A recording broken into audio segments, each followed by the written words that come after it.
안녕하세요. 강원대학교 사회복지학과 강정수 교수입니다.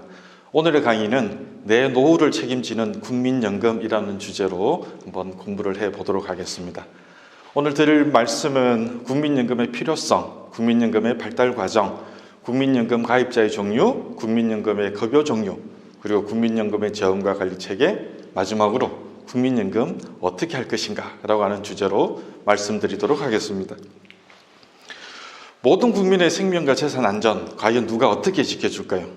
지금 보시는 그림과 같이 도둑이 들어와서 우리 집에 있는 금원 보화를 훔쳐갔다. 큰일 나겠죠? 그러면 이렇게 국민의 재산과 행복과 안전 지켜주기 위해서 무엇인가 국가가 만든 시스템이 필요하겠죠? 도둑이 들어온 걸 막아주기 위해서 우리가 보통 이런 세콤이라고 하는 것을 설치를 합니다. 우리가 세콤이라고 얘기를 합니다만 세콤은 Security Company라고 하는 약자를 줄여서 저렇게 회사 이름을 지었다고 하더라고요. 우리나라에서는 S1이 있죠. Security Number 1 줄여서 S1이라고 회사 이름을 지었다고 합니다. 여기서 말하는 Security가 보안 회사 이렇게 얘기를 하지만 우리 사회복지 용어에서는 사회보장제도를 합쳐서 Security라고 얘기를 합니다.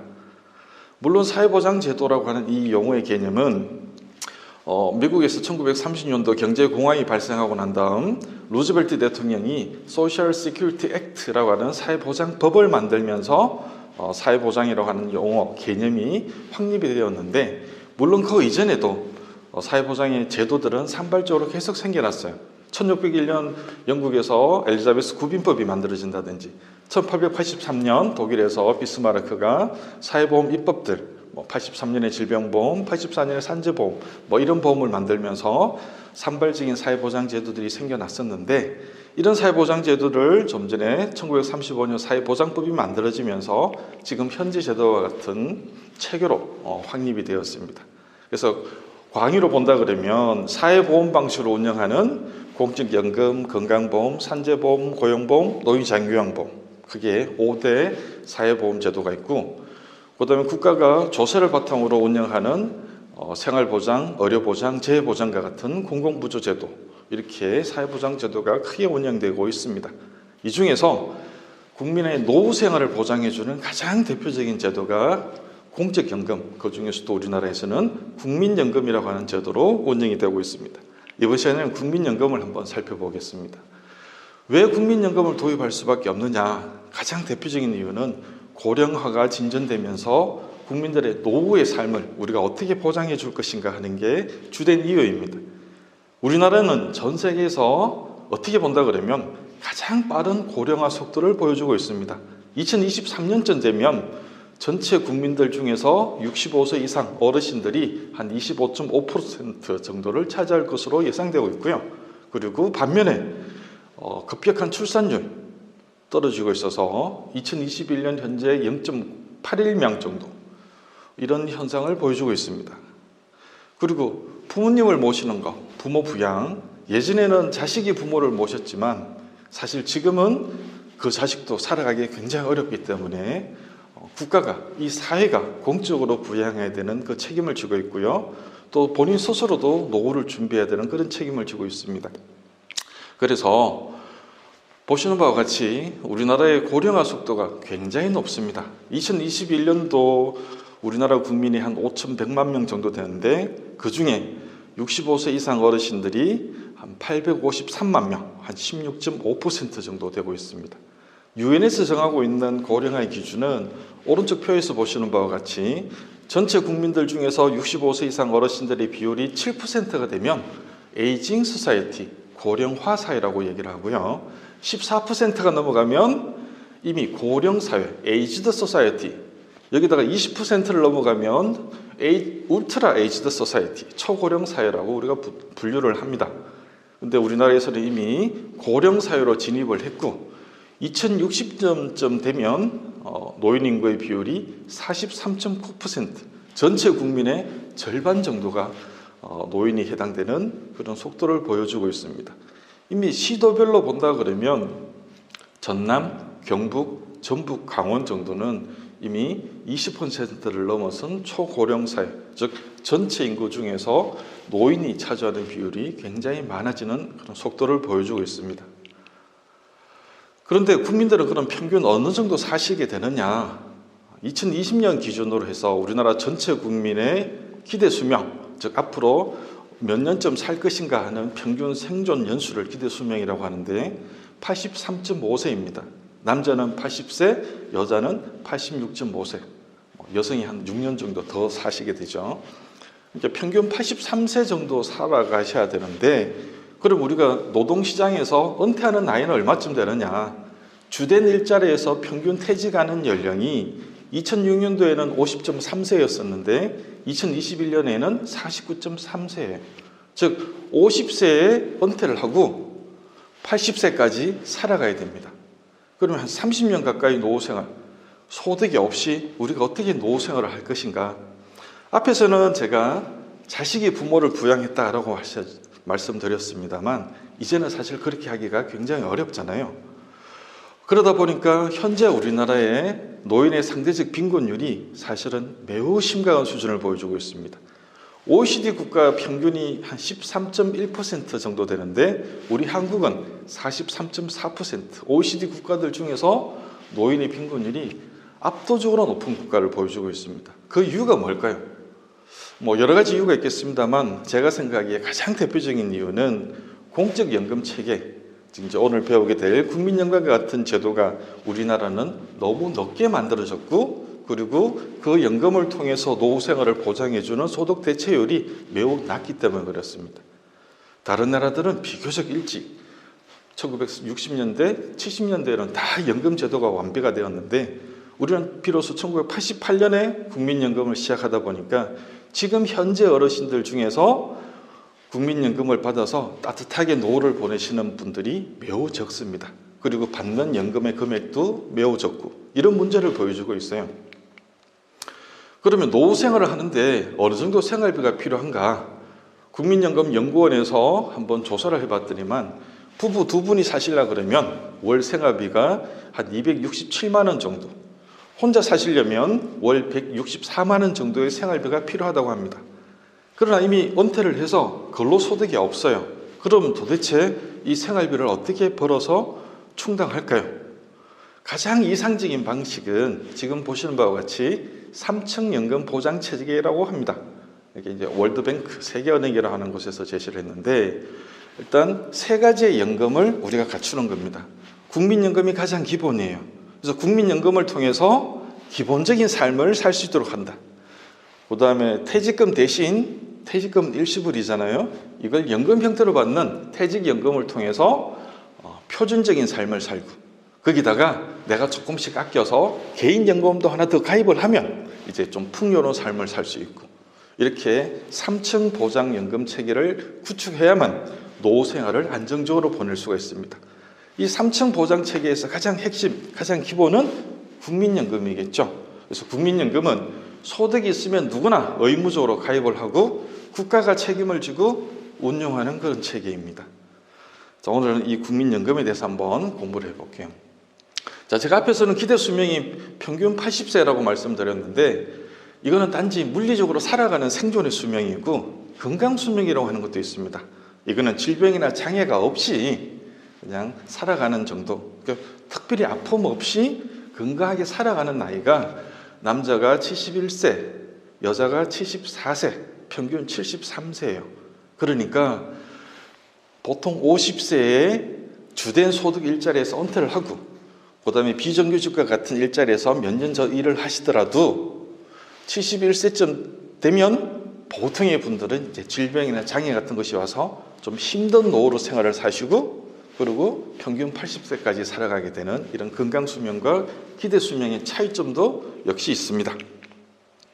그리고 또한 우리나라의 중요한 사회 변화 중에 하나가 합계 출산율이 현저하게 떨어집니다. 앞에서 노인의 인구는 폭발적으로 증가하고 있다.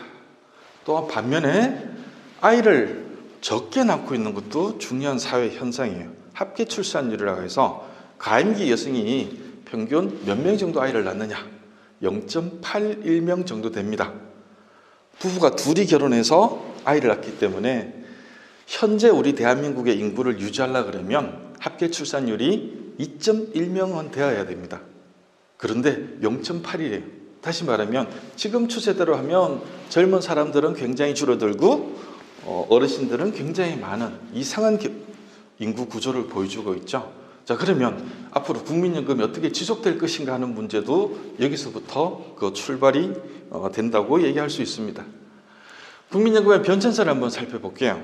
우리나라는 국민연금을 사실은 1973년도에 만들려고 준비를 했었습니다. 국민복지연금법이라고 하는 걸 공포를 했었는데 하필 오일 쇼크라고 하는 석유 파동이 생기는 바람에 당시 사회 경제적 여건이 충족되지 못해서 연기를 했었습니다.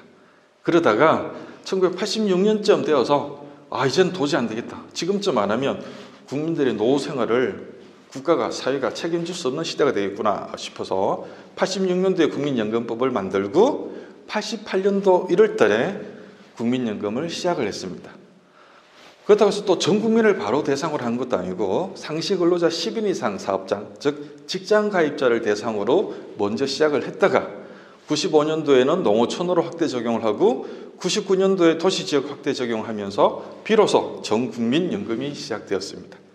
제가 앞에서도 우리나라 노인 빈곤율이 상대적으로 굉장히 높다. 그 이유가 공적연금제도, 특히 국민연금제도가 너무 늦게 시작되다 보니까 지금 현재 어르신들 중에는 국민연금 수혜를 받으시는 분들이 수급자 수가 매우 적다. 그런 말씀을 제가 드렸었습니다. 자, 국민연금의 특징을 한번 살펴보도록 하겠습니다. 크게 봐서 한 5가지 정도 특징이 있는데 첫 번째가 가입이 강제예요. 내가 들고 싶으면 들고 말고 싶으면 말고 그런 게 아닙니다. 왜? 누구에게나 노후는 옵니다. 누구나 다 늙습니다. 늙고 난 다음에 노후생활 누가 어떻게 보장할 것인가? 내가 열심히 벌어서 나의 노후는 내가 책임지겠다. 그런 시대가 아니죠. 국가가 강제로 모든 국민을 국민연금에 가입하도록 해서 최소한의 노후 생활을 국가가 보장해 주도록 만들기 위해서 가입을 강제하고 있습니다. 그리고 두 번째, 소득 재분배를 통한 사회통합 효과가 있습니다. 말이 조금 어렵긴 한데 도대체 국민연금이 어떻게 해서 소득 재분배를 하고 그래서 우리 사회 전체의 통합, 사회적 연대를 구현할 것인가 하는 부분들은 제가 국민연금의 수식을 통해서 한번 다시 상세하게 설명을 드리고요. 그 다음 세 번째가 국가가 직업을 보장합니다. 가장 심하게 표현한다 그러면 국가가 망하지 않는 이상, 대한민국이 망하지 않는 이상 국민연금은 반드시 지급됩니다. 그 다음 네 번째, 노령연금 이외에 장애연금, 유족연금 같은 다양한 혜택들이 더 있다. 그리고 다섯 번째, 물가가 오른 만큼 연금액은 증가를 합니다. 역시 물가가 오른다고 해서 연금이 어떻게 늘어날 것인가? 이것도 역시 국민연금을 산정하는 수식을 한번 공부를 해보시면 1번, 2번, 5번은 좀 명확하게 이해가 가십니다. 그걸 통해서 한번 제가 설명을 드릴게요. 국민연금 가입자의 종류입니다. 크게 봐서 4종류가 있어요. 직장 다니시는 분들은 사업장 가입자, 그 다음에 자영업 기타 이런 분들은 지역 가입자, 그리고 의무적으로 가입해야 되는 대상자는 아니지만 내가 일부러라도 내 돈 내고 국민연금 가입하겠다 하시는 분들은 임의 가입자, 그리고 임의 계속 가입자도 있습니다. 이미 연세가 60세가 넘어서 굳이 가입을 안 하셔도 되는데 내가 어떻게 해서라도 국민연금을 더 내서 연금 수급을 받겠다. 이렇게 해서 임의로 계속 가입하시는 분들은 임의 계속 가입자. 크게 종류가 4종류가 있는데 지금 현재 2022년 7월 31일 기준으로 국민연금에 가입하고 계시는 분들이 사업장 가입자는 한 1,477만 명, 지역 가입자는 661만 명, 임의 가입자가 38만 명, 임의 계속 가입자가 52만 명 해서 현재 가입자가 2,230만 명 정도 됩니다. 제가 앞에서 우리나라 전체 국민이 5,100만 명 정도 된다고 하고 그중에서 국민연금에 2,230만 명 가입되고 있으니까 엄청나게 많은 숫자가 가입되어 있죠. 또 이분들이 내는 보험료가 현재 지금 적립되어 있는 돈이 900조가 넘습니다. 연금보험료입니다. 국민연금은 얼마의 돈을 내는가? 가입자의 기준 소득 월액 곱하기 연금보험 요율인데, 요율은 1988년도 국민연금을 처음 시작할 때부터 지금까지 9%로 정해져 있습니다. 9%의 돈을 냅니다. 내 소득의 9% 납부한다 생각하시면 됩니다. 물론 직장 가입자는 절반 4.5%를 회사가 내주고 본인 월급에서 4.5%를 내고, 지역 가입자는 본인이 전액 9% 납부를 하고. 자, 그러면 이렇게 국민연금을 납부했을 때 받을 수 있는 연금은 어떤 종류가 있는가? 제가 앞에서도 다양한 혜택이 있다고 말씀드렸었죠. 가장 기본적인 게 노령연금입니다.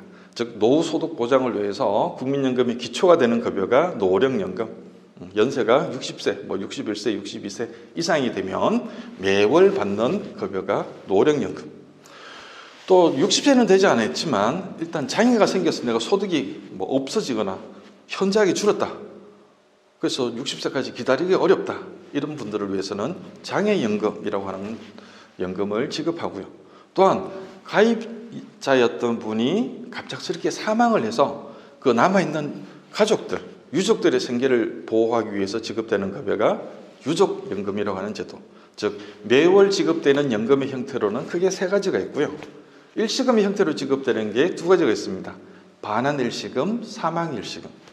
반환일시금은 연금을 받지 못하거나 등등의 이유로, 이렇게 가장 대표적인 경우가 연금 수급을 하기 위해서는 기본적으로 노령연금 가입 기간이 10년이 되어야만 노령연금을 받을 수 있는데 10년을 태우지 못하고 이미 노인이 되었다. 이러면 그거 내가 낸 돈에 대해서 이잣돈 받아서 붙여서 되돌려는 받아야 되겠죠. 그런 천상적 성격의 급여가 반환일시금입니다. 아니면 아예 대한민국을 떠나서 다른 나라 이민 가서 대한민국에서 내가 연금 받을 일이 없다. 이런 분들에게도 반환일시금이 지급되고요. 또는 사망을 했을 때 유족연금의 지급 대상이 되지 못한다. 그러면 차순위자에게 본인이 납부한 금액 플러스 법정 이자 붙여갖고 지급해 주는 게 사망일시금. 사실은 일시금 제도는 가능하면 받는 수혜자가 없는 게 좋겠죠. 크게 봐서 연금은 세 종류가 있다. 그러면 연금액을 얼마 받느냐? 연금액의 산정 기준입니다. 일단 표만 보셔도 복잡하죠. 굉장히 좀 어려워 보입니다. 2.4A 플러스 0.75B 곱하기 P분의 P1 플러스 1.8, 굉장히 복잡한 수식이 있는데 사실은 이 수식은 전혀 복잡한 게 아니라 매우 간단한 수식입니다.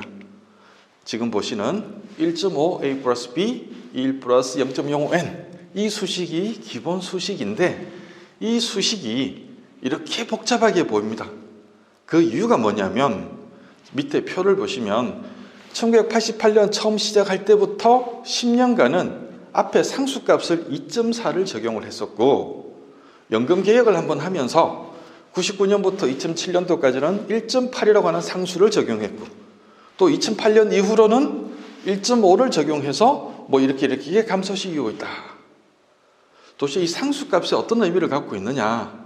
밑에 소득 대체율이라고 하는 개념을 쓰고 있습니다. 소득 대체율. 즉 연금이 내 근로소득의 몇 퍼센트를 대체해 주는가? 내가 일을 할 때는 월급을 얼마 받았는데 연금을 받을 때는 그때 월급의 몇 퍼센트를 연금으로 받게 되느냐 하는 게 소득 대체율입니다. 내가 급여가 200만 원이다. 그럼 소득 대체율이 70%라고 하면 2724, 140만 원을 연금으로 받겠다는 얘기죠. 그렇게 소득 대체율을 나타내는 값이 상수값인데 1988년도 처음 제도를 시작할 때는 2.4였어요. 다시 말하면 내 소득의 9%만 납부를 하더라도 내가 은퇴를 하면 소득의 70%를 연금으로 주겠다라고 제도를 만들었습니다. 사실은 실현 불가능한 이상적인 이야기였죠. 저 제도를 그대로 둔다 그러면 국민연금은 지금 벌써 고갈이 됐을 수도 있을 겁니다. 그래서 처음에 시작할 때는 국민들을 유인하기 위해서 높은 소득 대체율 상수값을 2.4를 두었지만 이후로 재정 안정화를 하기 위해서 10년에 한 번씩 연금 개혁을 하면서 소득 대체율을 계속 떨어뜨리고 있습니다. 그러다 보니까 상수값이 계속 변화했고, 그래서 위에서 큰 표가 굉장히 복잡해 보이는 것처럼 구성되어 있습니다만 실제로는 그렇게 복잡하지는 않다. 그럼 이 상수값이 이 수식이 어떤 값을 보여주고 있고 어떤 의미를 갖고 있는가? 기본연금액을 산정하는 이 수식 1.5 A 플러스 B 1 플러스 0.05N 이 수식을 이해를 하면 국민연금 제도로 갖고 있는 기본적인 특징들 앞에서 말씀드렸던 소득 재분배 효과가 있다 또는 물가가 오른 만큼 연금액도 상승된다라고 하는 것들을 우리가 이해할 수 있습니다. 이 국민연금에 대해서 가장 기본적인 이해는 이 기본연금액을 산정하는 이 수식을 이해하는 데서부터 출발한다고 말씀드릴 수 있어요. 자, A값은 뭐냐? 연금을 받기 전 3년간 전체 가입자의 평균 소득 월액의 평균액. 말은 좀 복잡해 보이지만 국민연금 전체 가입자의 월급의 평균이 얼마냐 하는 게 A값입니다. 반면에 B값은 가입자 개인의 가입 기간 중 소득 월액의 평균. 다시 말하면 이거는 내 거. 내가 국민연금에 가입하고 있는 전체 가입 기간 동안 내 월급의 평균은 얼마였었냐. 자, 그러면 뭔가 좀 이상하지 않습니까? 국민연금은 내가 9%를 내고 내가 연금을 받는 건데 연금을 받을 때는 나의 소득은 B가 들어가고 국민연금에 가입하고 있는 전체 가입자 앞에서 보여드렸던 2200만 명의 월급의 평균이 얼마냐라고 하는 것을 A라고 계산을 해서 A와 B를 50대 50의 비율로 집어넣었습니다. 거기다가 소득 대체율을 나타내는 상수 1.5를 앞에다가 곱해줍니다. 만약에 내 소득이 너무 많더라도 다른 사람들, 즉 A값에 국민연금 가입하는 전체 가입자의 평균을 고려해서 얘와 나를 반반 섞었다. 이렇게 해서 연금을 받고 내 소득이 아무리 적더라도 국민연금을 살아가는 동시대에 있는 모든 사람들의 평균 정도로 내 삶을 좀 맞춰라. 50% 정도를 반영해 줍니다. 그래서 A값을 50%, B값을 50%. 따라서 이게 앞에서 말씀드렸던 전체 가입자들의 소득 재분배를 통한 사회통합이라고 하는 효과를 A 플러스 B를 50대 50으로 섞음으로써 우리가 보장을 해주게 되는 겁니다. 내 소득이 아무리 많아도 전체 가입자의 평균을 절반 정도 반영하고 내 소득이 아무리 적어도 전체 가입자의 소득을 절반 정도 반영을 하고 그래서 2022년 현재 A값이 268만 1724원이에요. 그러니까 내 소득이 아무리 500만 원이다 그러면 268만 원 절반 500만 원 절반 이렇게 섞어서 1.5라고 하는 상수값을 더 얹어서 지급을 해준다 이런 얘기입니다. 여기다 플러스 1 플러스 0.05N 20년을 초과하는 개월이 있으면 그만큼 또 월수를 더 얹어줍니다. 즉 국민연금을 오래 납부할수록 연금액이 더 늘어나도록 이렇게 설계가 되어 있습니다. 그래서 이 기본연금액을 바탕으로 해서 실제로 받는 돈을 한번 계산해 보면 지금 보시는 표와 같습니다. 순번 1, 2, 3, 4 쭉 있는데 자, 예를 들어서 3번 인부 내 소득이 50만 원이다. 그러면 내는 돈은 곱하기 9%니까 5, 9, 45, 4만 5천 원 납부하겠죠. 이분이 20년 납부를 하면 받는 돈은 32만 2천 원이에요. 이분이 40년 납부하면 월 50만 원 받도록 되어 있습니다.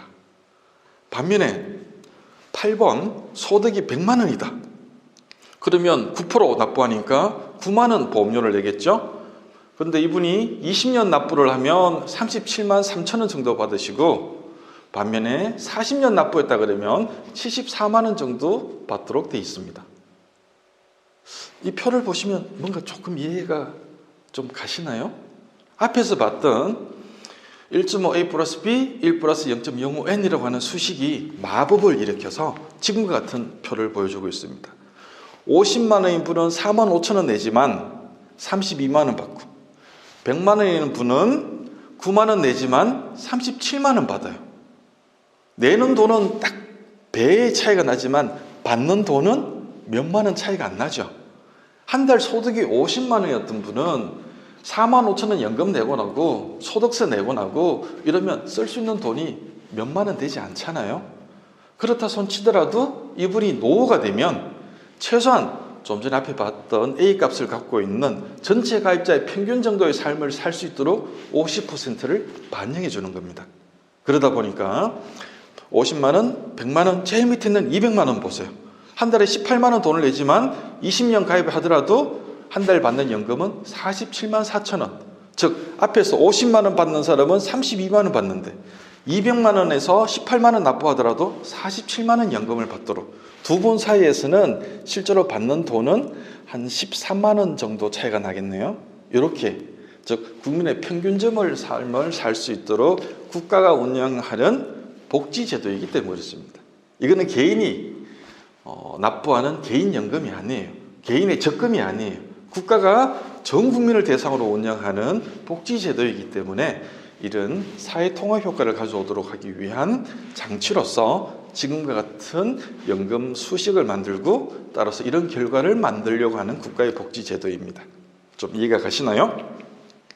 자, 그래서 지금 현재 국민연금을 받고 계시는 분, 이제 누적으로 계산했을 때 1988년부터 지금까지 해서 이미 우리나라도 88년부터 시작을 했으니까 노령연금 받으시는 분이 한 588만 명, 장애연금 받으시는 분이 19만 명, 유족연금 받으시는 분 해서 연금을 받으시는 분도 한 713만 명 정도가 계십니다. 일시금 받으시는 분도 계시고요. 그래서 일시금은 근데 한 번 주고 끝나기 때문에 큰 효과는 없고 연금으로 매월 받는 게 중요하잖아요. 이런 분이 현재 713만 명 정도 되시고 노령연금을 받으신 분은 588만 명 정도 이미 계시다라고 하는 거 한번 참고하고요.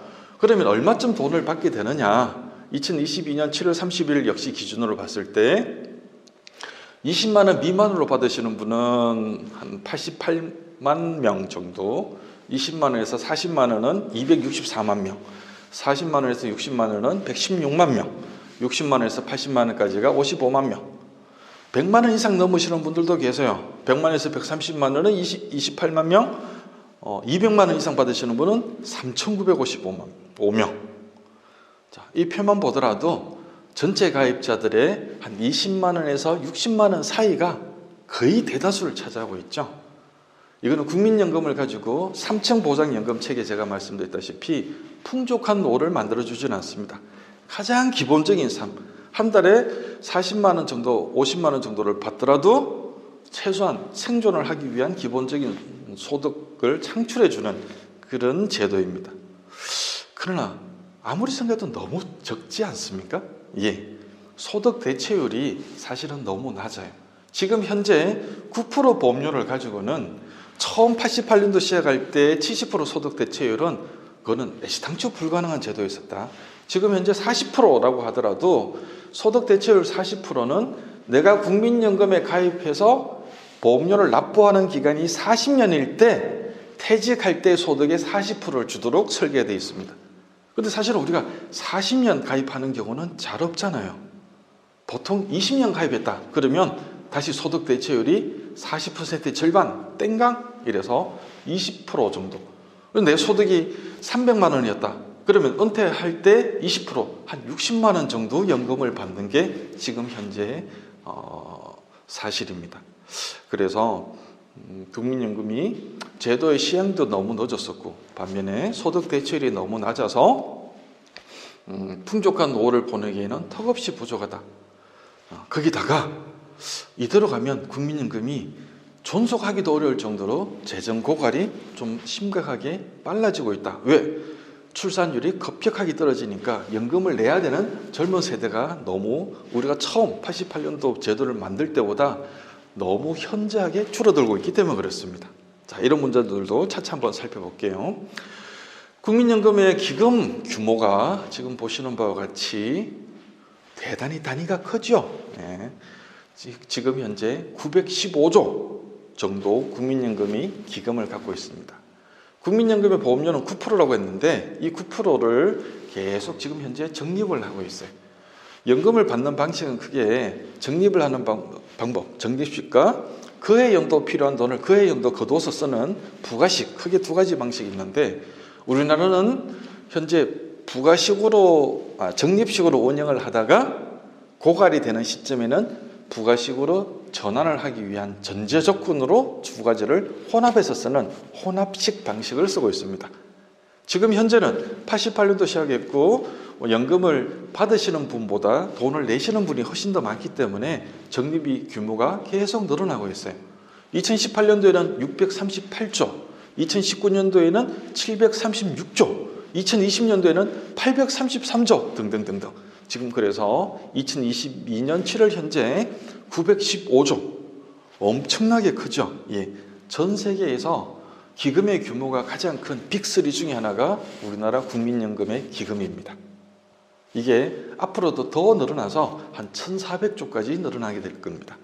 2023년 우리나라 정부 예산이 한 620조 정도 되니까 1년 정부 예산보다도 훨씬 더 큰 규모의 기금을 갖고 있다.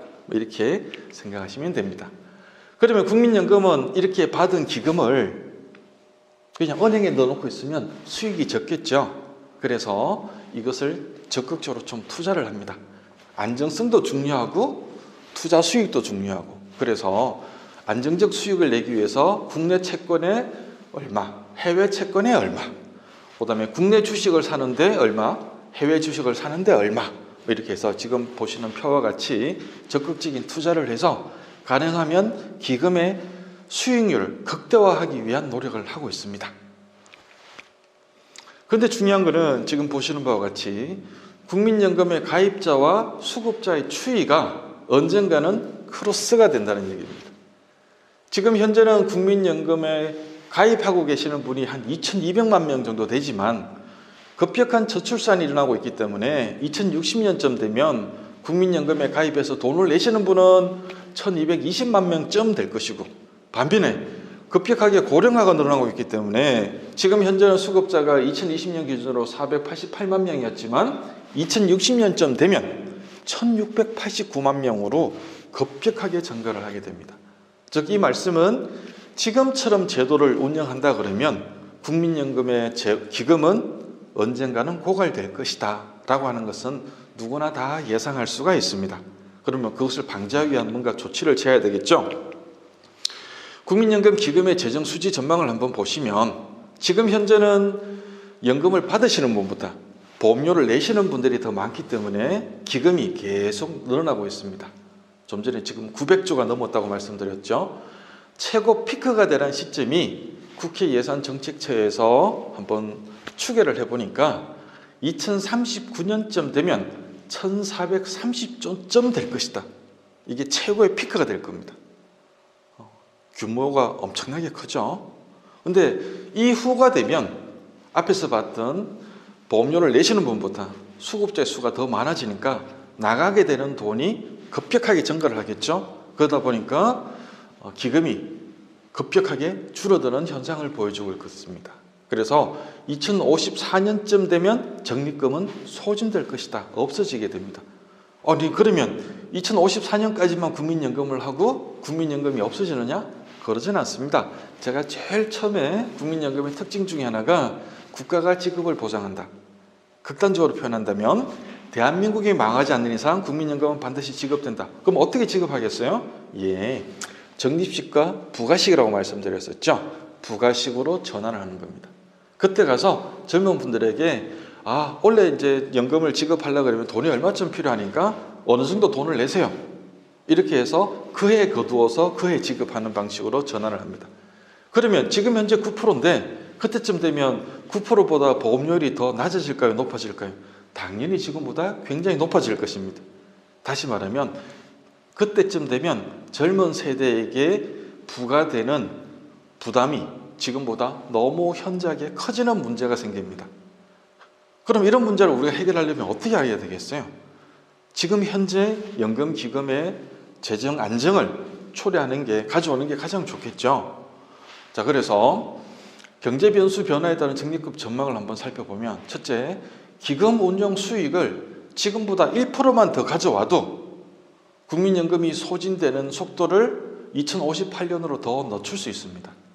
그래서 또 기금이 맥시멈 1430조가 아니라 2041년 1815조 정도까지 기금을 더 몸집을 키울 수도 있고요. 반면에 지금보다 기금 운용 수익이 1%라도 더 떨어지게 되면 맥시멈 기금 총액은 1167조로 해서 2051년쯤 되면 기금이 소진될 수 있습니다. 따라서 최대한 기금 운용 수익을 높이는 게 중요하겠죠. 물론 그것만 가지고는 될 수 없습니다. 보험료율을 지금 9%가 너무 낮으니 좀 더 높이자 하는 방법도 있겠죠. 이게 지금 보시는 제도 변수 변화에 따른 적립금 전망입니다. 보험료율을 9%가 아니라 10%, 11%, 12%, 13% 이렇게 높이자라고 하면 보시는 그래프와 같이 소진되는 속도를 더 늦출 수 있습니다. 한 13% 정도, 그래서 지금보다 한 4% 정도 더 높인다면 기금은 최고 맥시멈 2047년에 2600조까지 금액을 늘리고 소진되는 연도를 2065년 정도까지로 최대한 늦출 수도 있습니다. 자, 그러면 우리가 어떤 방식을 선택하는 게 좋겠어요? 좀 더 그냥 간단한 방법도 있을 수는 있습니다. 그래서 재정 안정화 전략 이러면 가장 쉽고 편한 방법, 첫째, 연금을 받는 연령을 더 늦추자. 65세인데 70세로 늦추자. 아니면 두 번째, 보험료율을 더 높이자. 지금 9%인데 10%, 11%, 12%, 13% 이렇게 늘리자. 아니면 셋째, 주는 돈을 줄이자. 다른 말하면 소득 대체율, 즉 1.52 플러스 B 할 때 그 상수값을 더 낮추자. 지금 현재 40%인데 더 낮추자 하는 방법. 아니면 네 번째, 기금 운용 수익을 1%가 아니라 2%, 3%, 4% 더 높일수록 고갈되는 속도를 더 늦출 수 있겠죠. 이런 방법. 하나, 둘, 셋, 넷. 그럼 또 마지막 방법 뭐가 있을까요? 여러분들도 한번 생각해 보세요. 이 방법을 찾아내시는 분이 있으면 아마 전 국민이 그분한테 감사장을 드릴 겁니다.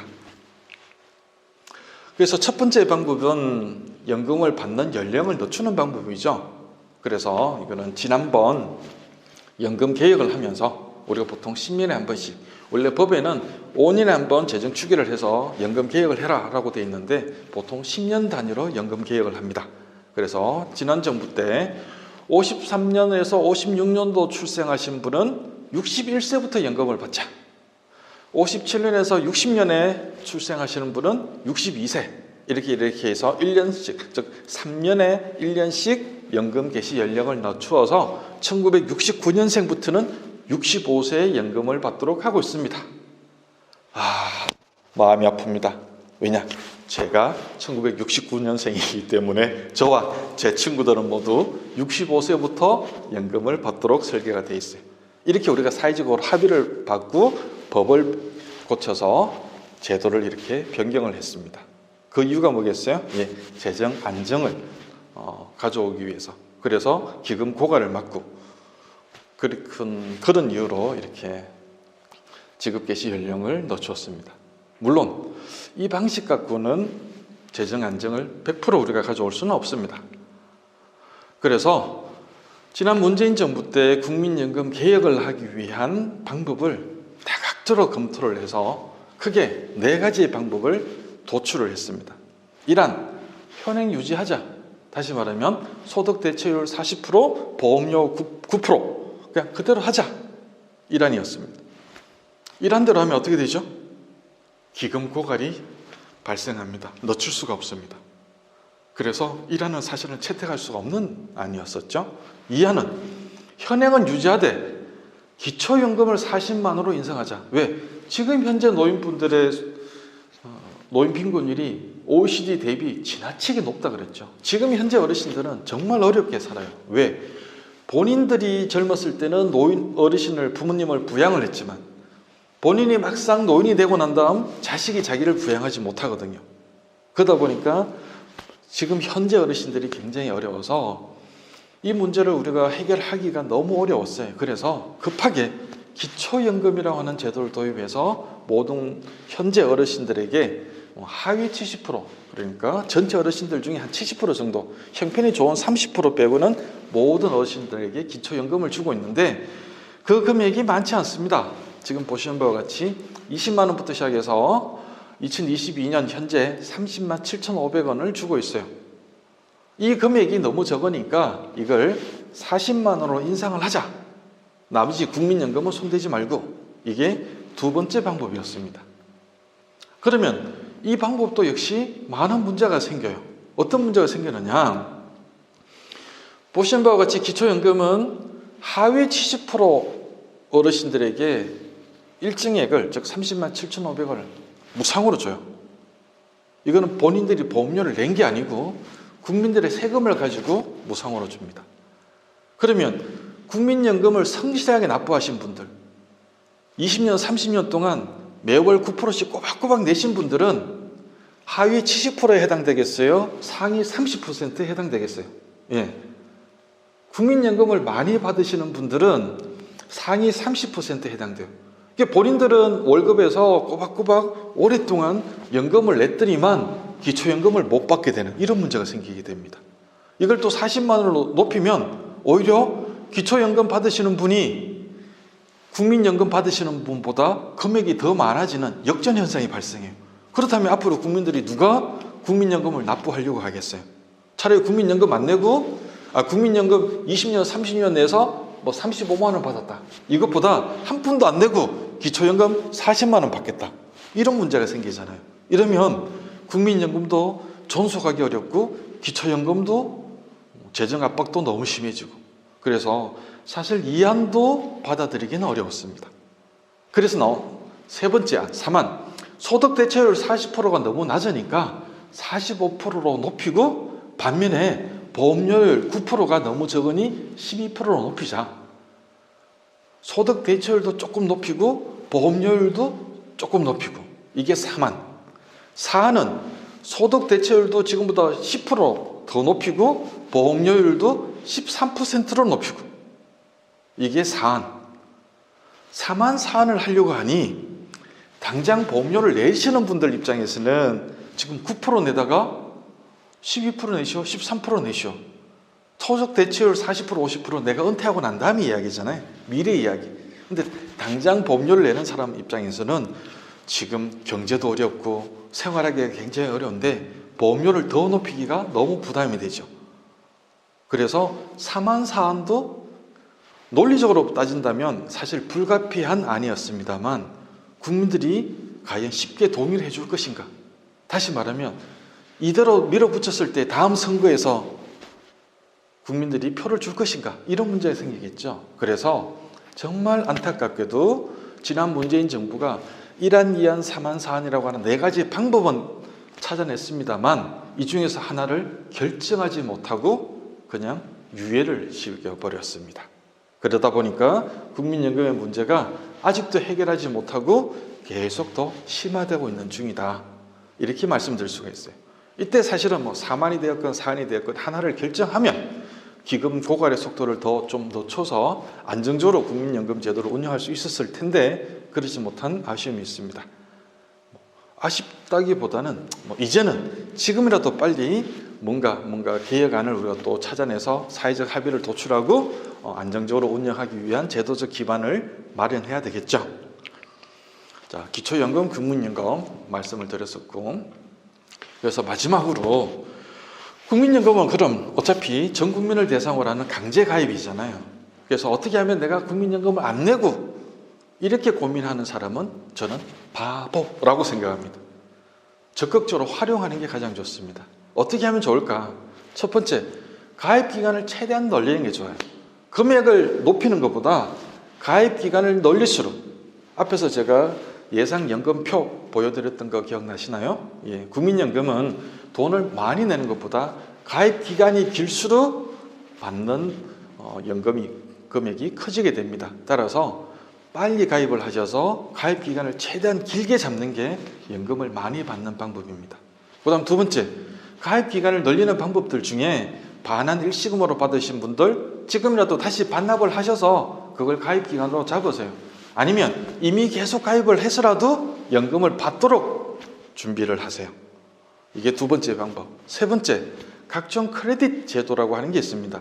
크레딧은 내가 연금 보험료를 낸 건 아니지만 가입 기간을 더 늘려주는 제도예요. 크게 두 가지가 있거든요. 하나는 군대 갔다 오시는 분들, 즉 군필자에게는 고생하셨다 해서 가입 기간을 더 늘려줍니다. 두 번째, 자녀를 많이 낳으신 분, 다자녀자, 저출산이 심각하잖아요. 이런 분들에게도 둘이 놓으면 몇 개월, 셋을 낳았으면 몇 개월, 넷을 낳았으면 몇 개월 이렇게 더 얹어줍니다. 이런 제도를 반드시 챙기셔야 됩니다. 그 다음 네 번째, 3층 노후 보장 체계 말씀드렸죠. 국민연금만 있는 게 아닙니다. 퇴직연금, 개인연금 이것도 반드시 가입을 하세요. 국민연금만 있으면 기본적인 삶, 퇴직연금까지 들면 표준적인 삶, 개인연금까지 챙기면 좀 행복한 노후 보낼 수 있습니다. 그래서 당장은 생활이 어렵더라도 언젠가는 노후 생활이 올 것이고 언젠가는 노후 생활은 굉장히 내가 생각한 것보다 깁니다. 따라서 노후를 안정적으로 보내시려면 국민연금, 퇴직연금, 개인연금 이 세 가지를 반드시 챙기는 게 좋습니다. 그 다음 마지막 다섯 번째, 뭐니 해도 건강하게 오래 사시는 게 좋습니다. 국민연금은 기한이 없습니다. 내가 살아있는 평생 줍니다.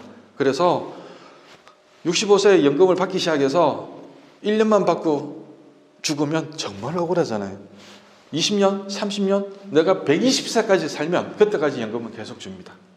따라서 건강하게 오래 사실 수 있도록 건강관리 잘 하세요. 이게 가장 최선의 방법입니다. 여러 가지 말씀을 드렸는데 국민연금 정말 중요한 제도이고 내 노후, 당신들의 삶의 노후를 책임지는 중요한 제도인데 손봐야 될 것들이 정말 많죠. 국민연금 어떻게 할 것인가? 여러분의 선택이 당신 삶의 노후를 책임집니다. 이 연금을 우리가 어떤 식으로 계획을 하고 어떤 식으로 안정적으로 운영을 해서 오랫동안 이 제도를 우리가 잘 운영함으로써 모든 국민이 편안하고 행복한 노후 생활을 만들 수 있도록 할 것인지는 우리 국민들 모두의 선택에 달려 있습니다. 각자 아이디어를 모아서 연금을 안정적으로 운영하기 위한 방법들을 한번 찾아보시기 바랍니다. 이상으로 국민연금에 대한 모든 강의를 마치도록 하겠습니다. 강원대학교 사회복지학과 강정수 교사였습니다. 반갑습니다.